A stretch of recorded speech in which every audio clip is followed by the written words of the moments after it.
صراطك المستقيم وعلى آله وصحبه حق ومقداره العظيم اللهم أخرجنا من ظلمات الوهم وأكرمنا بنور الفهم وافتح علينا بمعرفة العلم وحسن أخلاقنا بالحلم وسهل لنا أبواب فضلك وانشر علينا من خزائن رحمتك يا أرحم الراحمين آمين. Halaman 43, satu baris dari bawah. Halaman 43, baris yang paling bawah. Wala yasihu saumul idain. Bismillahirrahmanirrahim. Alhamdulillah walhamdulillah thumma alhamdulillah. Alhamdulillah alladzi bi ni'matihi tatimmus shalihat. Alhamdulillah ala ni'amillah. Alhamdulillah ala barakatillah. Alhamdulillah hamdan yuwafi ni'amahu wa yukafi'u mazidah. Walhamdulillahi rabbil alamin. Allahumma salli wa sallim ala sayyidina Muhammadin wa ala ali sayyidina Muhammad. Iftahi babi rahmatillah adada ma fi ilmillah. Salatan wa salaman daimaini bidawami mulkillah amma ba'd. Qala Syekhul Mu'allif rahimahullahu ta'ala wa adaman naf'a bihi wa bi barakati ulumihi wa bikum fid daraini amin. Radiyallahu ta'ala anhum wa qala radiyallahu anhu. Rabbi israh li sadri wa yassir li amri wahlul 'uqdatan min lisani yafqahu qawli. Subhanaka la ilma lana illa ma 'allamtana innaka antal alimul hakim. Wala haula wala quwwata illa billahil aliyyil azim. Ya Fattahu ya Alim iftah alaina fathan qarib.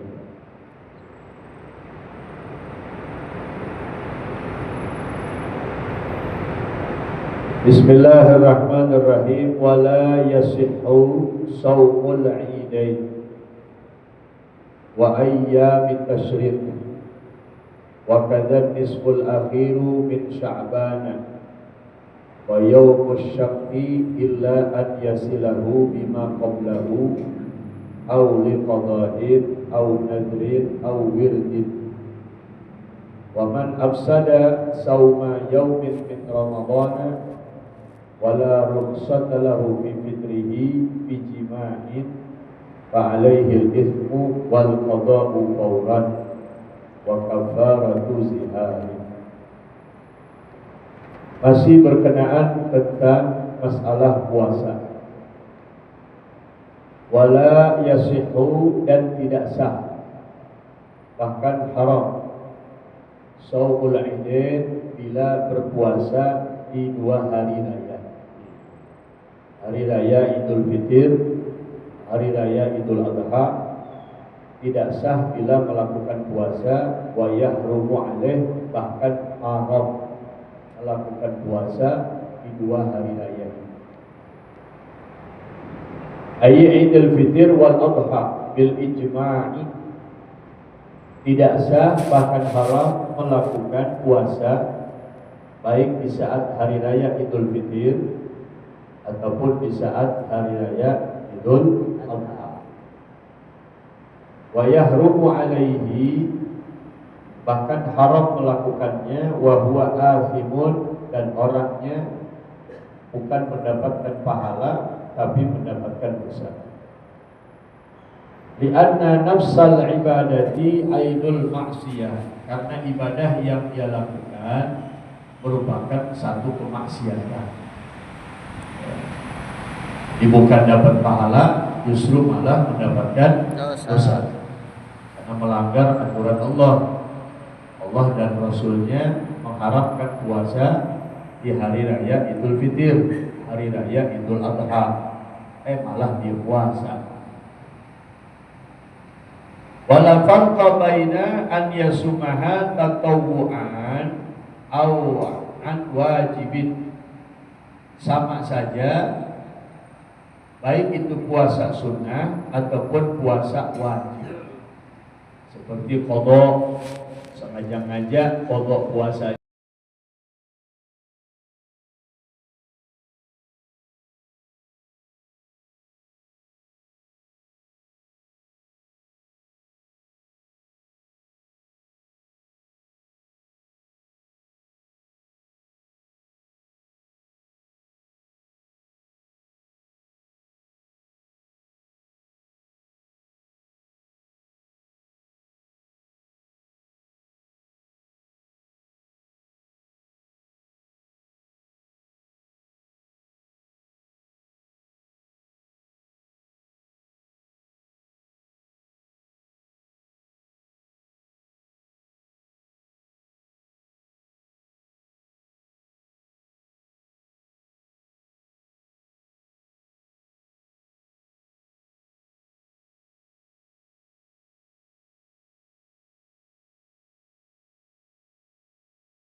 Hatta naqalal imamu anil qaffal annal awqati al manhiya anha la budda an ya'tiya fiha bimunafid lis-sawmi hakadzalika al-hisni. Andai kata ada orang bernadar, dia nadar, saya ingin puasa di hari Senin, saya ingin puasa di hari Kamis. Kalau dinadarkan kan berarti hukumnya wajib. Lam tan'aqid nadaruhu, maka nadarnya tidak dianggap. Nadarnya dia nggak sah.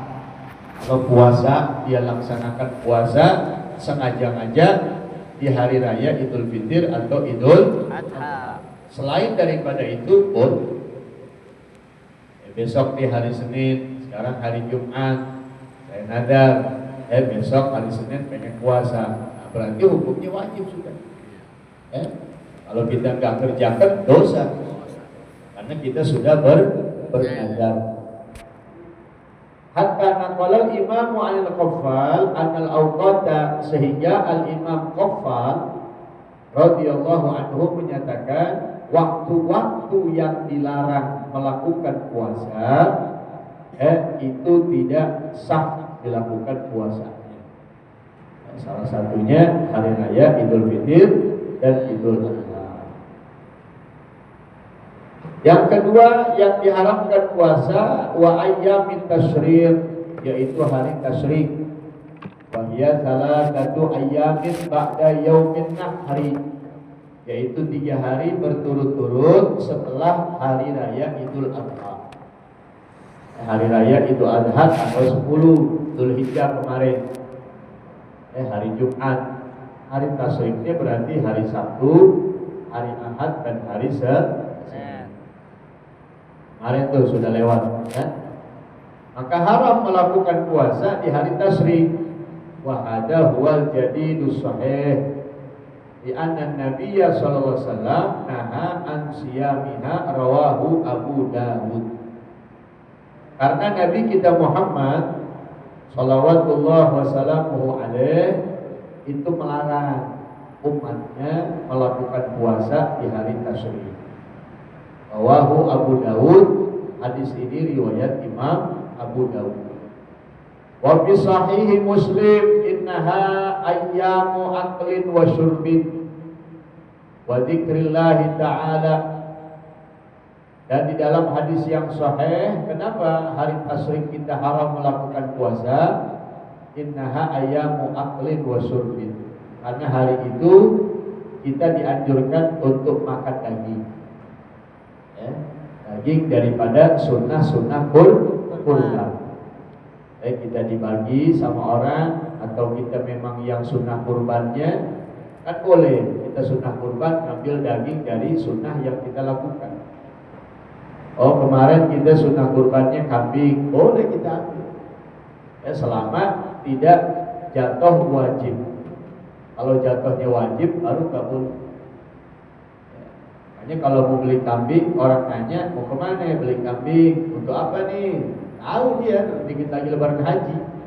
Kan kadang-kadang suka iseng aja nanya. Dia bilang aneh beli kambing buat kurban, jatuh wajib berarti. Ya. Kan nggak boleh makan sedikit pun daging daripada kambing atau sapi yang kita sembelih. Kalau mau juga bilangnya, aneh pengen ke pasar, pengen ke tempat orang jual kambing nih, pengen insya Allah tahun ini pengen sunnah kurban, baru kita boleh makan. Walaupun 2/3-nya kita makan, 1/3 kita kasih orang, sepaha doang kita kasih orang, selebihnya kita makan sendiri buat keluarga, masih boleh. Cuma itu sih pelit banget namanya. Namanya sunnah kurban kan biar orang-orang yang biasa makan daging ikut bisa menikmati makan daging. Wasyurbin, dan hari tasrik, hari di mana kita disunahkan untuk makan daging dan minum. Wa dzikrillahi ta'ala, banyak berzikir kepada Allah Ta'ala. Wa fil qadim innahu yajuzu lil mutamatti'i al-adim lil hadi an yasuma ayyam at-tasyrik. Tapi di madhab qadim boleh katanya bagi orang yang melakukan haji tamattu. Tapi ini enggak orang lakukan. Ada madhab Imam Syafi'i terbagi menjadi dua, madhab qadim dengan madhab jadi. Tapi yang muktamad sudah tidak boleh. Haram kita melakukan puasa di hari tasyrik. Wa kadzan nisful akhiru min Sya'bana, begitu juga haram melakukan puasa di pertengahan akhir bulan Sya'ban. Udah tanggal 15, 16, 17 baru kita puasa, itu haram. Padahal dari tanggal 1 atau dari tanggal sebelum tanggal 15 kita nggak puasa. Kecuali dari tanggal sebelum 15 kita udah puasa. Tanggal 1 Sya'ban puasa, tanggal 2 nggak puasa, tanggal 3 puasa, seumpama diseling-seling. Atau memang dari tanggal 1, ada Kiai almarhum Kiai Bunyamin di Kebon Jeruk Kelapa 2 tuh, 1 minggu lalu meninggal. Itu beliau dari bulan Rajab puasa. Jadi Rajab 1 bulan, Sya'ban 1 bulan, Ramadan 1 bulan, 3 bulan berturut-turut. Di luar itu beliau puasa Nabi Daud. Tiap hari itu puasa, terpuasa, terenggang.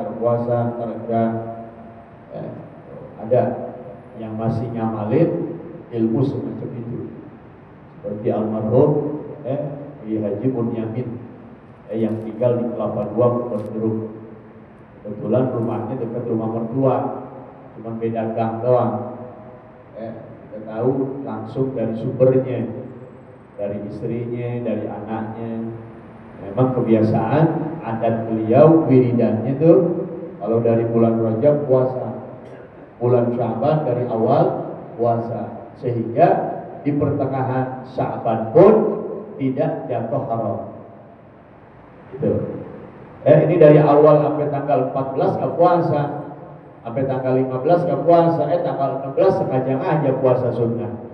Puasa sunnah Sya'ban itu nggak boleh, kecuali puasa qadha. Oh iya, tahun lalu Ramadan ada kalah di puasa 2 hari atau 3 hari, boleh kita qadha meskipun di pertengahan akhir Sya'ban. Kalau di hari raya nggak boleh, di hari tasyrik ya boleh. Tapi kalau di akhir Sya'ban masih boleh kalau puasanya qadha. Karena kalau masuk Ramadan lagi nanti kena wajib puasa juga, qadha, kena fidyah juga. Misalnya tahun 2004 lalu kita ada qadha puasa 2 hari Ramadan sampai tanggal Ramadan berikutnya belum kita sempat qadha, itu kewajiban qadhanya tidak gugur. Terus harus ada tuntutan sampai kita puasa lagi. Dan di samping itu pun kita harus bayar fidyah. Satu hari 1 liter beras. Liqaulihi sallallahu alaihi wasallam, idan tasafa sya'banu fala siyama hatta yakuna ramadhana, rawahu at-Tirmidzi. Karena ada hadis sahih, hadis riwayat Imam At-Tirmidzi, Nabi alaihi salatu wasallam beliau bersabda, idan tasafa sya'banu, bila bulan Sya'ban sudah masuk pertengahan, fala siyama, maka tidak boleh melakukan puasa. Puasa apa? Puasa sunnah. Kan dianjurkan tuh kita dari bulan Rajab, dari bulan Sya'ban hingga bulan Ramadan. Nah, kalau sudah masuk pertengahan bulan Sya'ban, kata Nabi, fala siyama, tidak boleh melakukan puasa. Hatta yakuna Ramadhana, sampai menunggu datangnya Ramadan. Wa yauma syakki, begitu juga haram melakukan puasa di hari syak. Wa huwa yaumul thalathin min Sya'ban, yaitu hari ke-30 bulan Sya'ban. Itu juga haram. Illa an yasilahu, kecuali kalau memang dia puasa dari tanggal sebelum 15. Kalau dari tanggal 1 udah puasa bulan Sya'ban, sampai tanggal 15, atau dari tanggal 10 Sya'ban udah puasa, atau dari tanggal 14 Sya'ban udah puasa. Puasa sunnah Sya'ban dia puasa dari tanggal 14, tanggal 15 puasa, maka boleh disambung. Selama dia belum batal. Hari 14 dia puasa Sya'ban, 15 dia puasa, 16-nya masih boleh, 17-nya masih boleh. 18 dia batal, gak puasa lagi. Tanggal 19-nya udah gak boleh. Paham ya? Ya walaupun kita gak ngelakuin, tapi harus tahu ilmunya. Takut suatu saat kita pengen ngamalin, udah punya pegangan, udah punya ilmu. Illa an yasilahu, kecuali kalau dia sambung dari yang sebelumnya. Bi an yasuma khamisa asyarihi, seperti dia puasa di tanggal 15-nya. Dari tanggal 1 sampai tanggal 14 Sya'ban dia gak puasa. Begitu tanggal 15 Sya'ban dia puasa, gitu. Nah, maka hari ke-16-nya boleh, 17-nya boleh. Yang penting di sebelum tanggal 16 dia udah puasa. Gitu. Akhirnya tuh, ya. Auli qada'in, atau karena qadha. Qadha puasa Ramadan, qadha puasa nadar misalnya, maka boleh. Anda gak puasa sunnah di tanggal 17 Sya'ban, di tanggal 16 Sya'ban Anda puasa qadha, boleh. Gak jadi haram. Yang diharamkan itu puasa sunnah yang memang dari awal Sya'ban atau dari tanggal sebelum tanggal 16 kita gak melakukan puasa. Tapi kalau puasa qadha Ramadan boleh kita lakukan meskipun di pertengahan bulan Sya'ban. Bi an syara'a fi nadrin wa awsadaha, apa adalah az-ziyadiyu au nadrin, atau puasa nadar. Dia puasa di pertengahan Sya'ban. Ketika ditanya, kenapa ente puasa? Oh, ini anak puasa nadar. Bi an nadara sauma yaumin wa baqa yaumash syakki. Gambarannya, contohnya adalah seperti ada orang nadar. Saya nadar pengen puasa hari Kamis. Kebetulan tuh hari Kamisnya tanggal 16 Sya'ban, seumpama. Padahal dari sebelumnya dia gak puasa. Tanggal 1 Sya'ban gak puasa, tanggal 10 Sya'ban gak puasa, bahkan sampai tanggal 15 Sya'ban dia gak puasa. Tapi dia nadar. Ada nadar, besok hari Kamis pengen puasa. Artinya kan puasa Kemis sunnah, karena dinadarkan jadi wajib. Wajib dia lakukan. Oh ternyata jatuhnya pas di tanggal hari pertengahan Sya'ban, maka itu boleh dilakukan. Paham? Jadi kalau puasa qadha boleh, atau puasa sunnah yang disambung dengan sebelumnya boleh, atau puasa nadar. Wirdin, atau memang sudah menjadi wiridan. Ya, tadi tuh almarhum Haji Bunyamin, beliau puasa dari tanggal 1, tanggal 2 terus sampai hingga akhir Sya'ban. Itu sudah menjadi memang wiridannya. Makanya ada wali yang diangkat oleh Allah jadi wali hanya 3 bulan. Disebutnya wali Rajabiyah. Ada yang menyatakan hanya 1 bulan, bulan Rajab doang. Ada yang menyatakan hingga Ramadan. Ada aulia-aulia di setiap tempat itu pasti ada kekasih Allah. Makanya kita nggak boleh ngeremehin orang, karena khawatir yang kita remehin justru dia adalah kekasih Allah. Kumpul di masjid 40 orang, dari 40 orang itu pasti ada wali Allah. Di pasar orang pada belanja,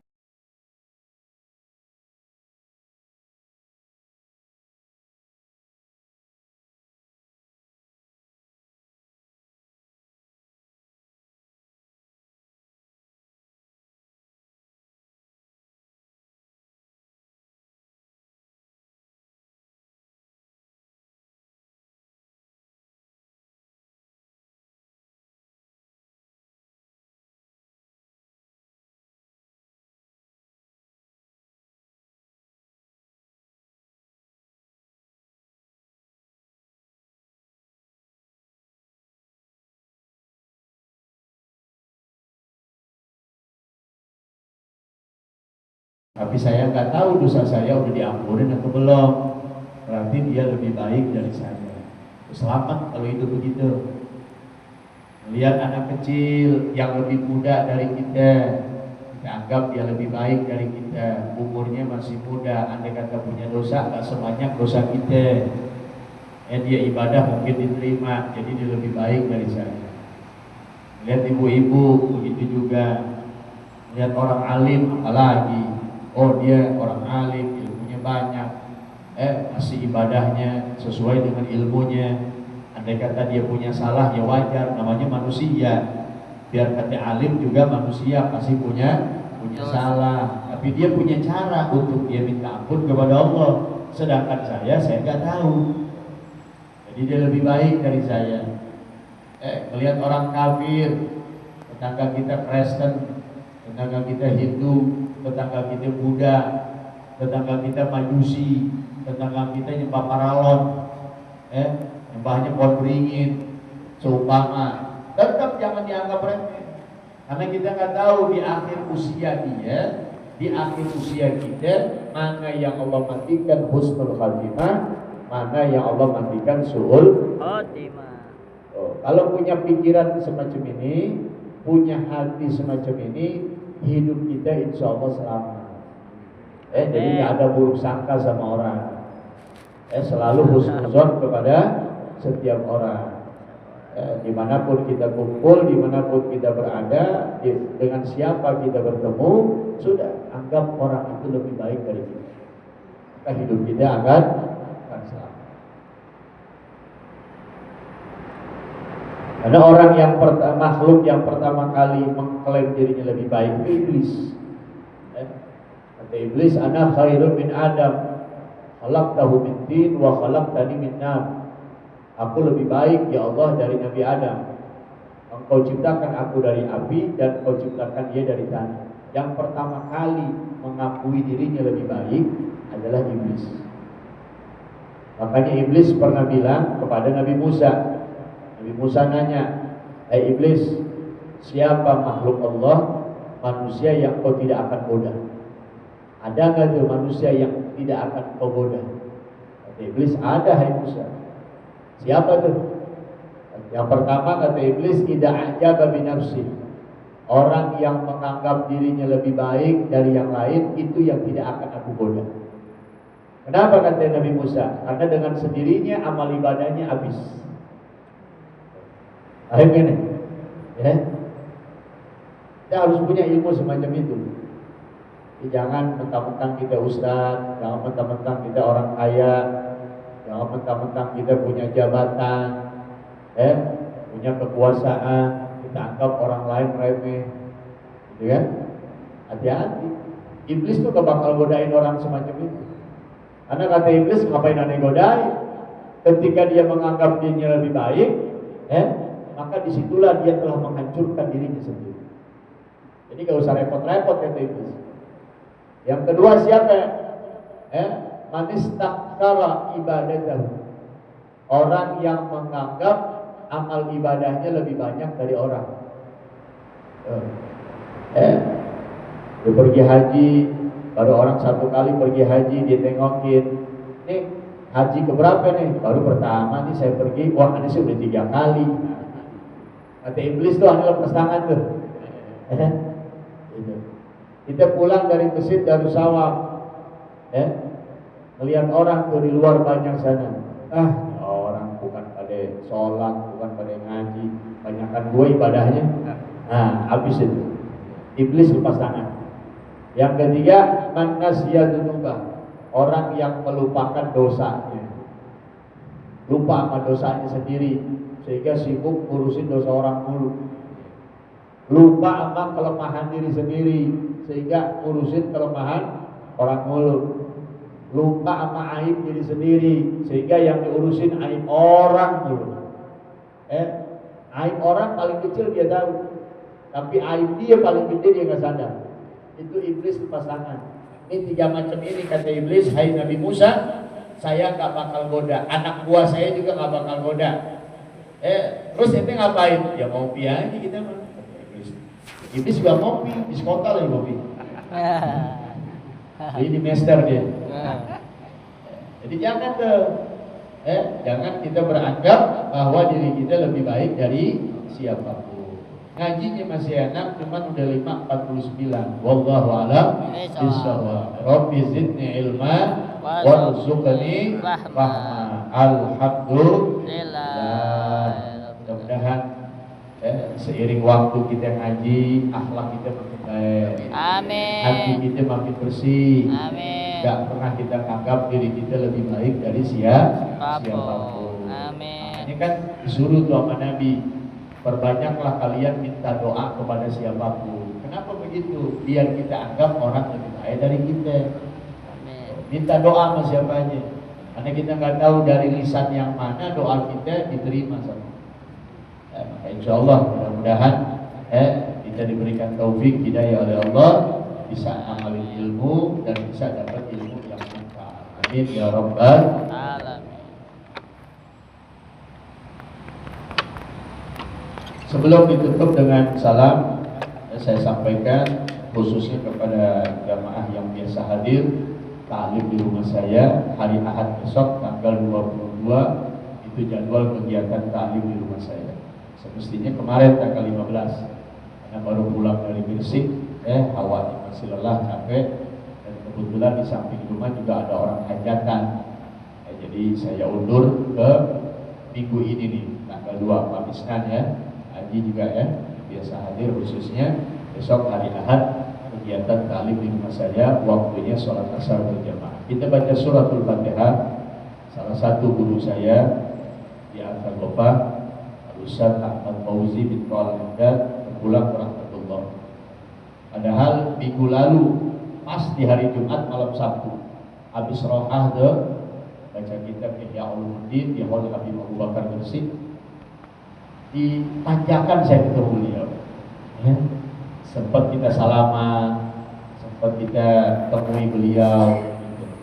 Tadi malam subuh saya baru lihat beritanya, Bapak Ustaz Ibrahim pun ngirimin pesan ini terusannya.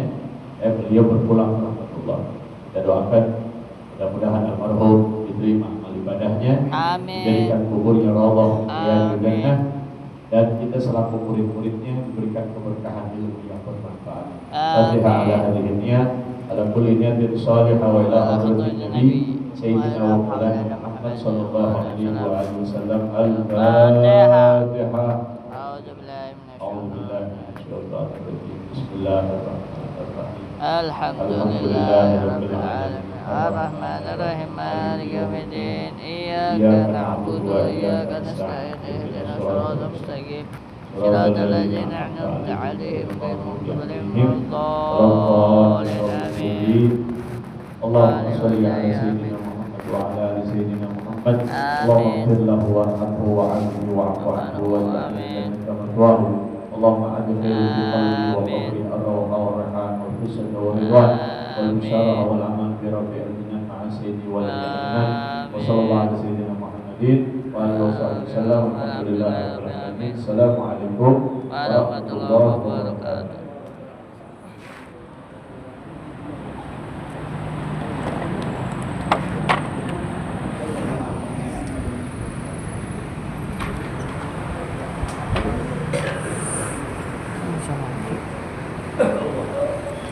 Aduh, kesemutan.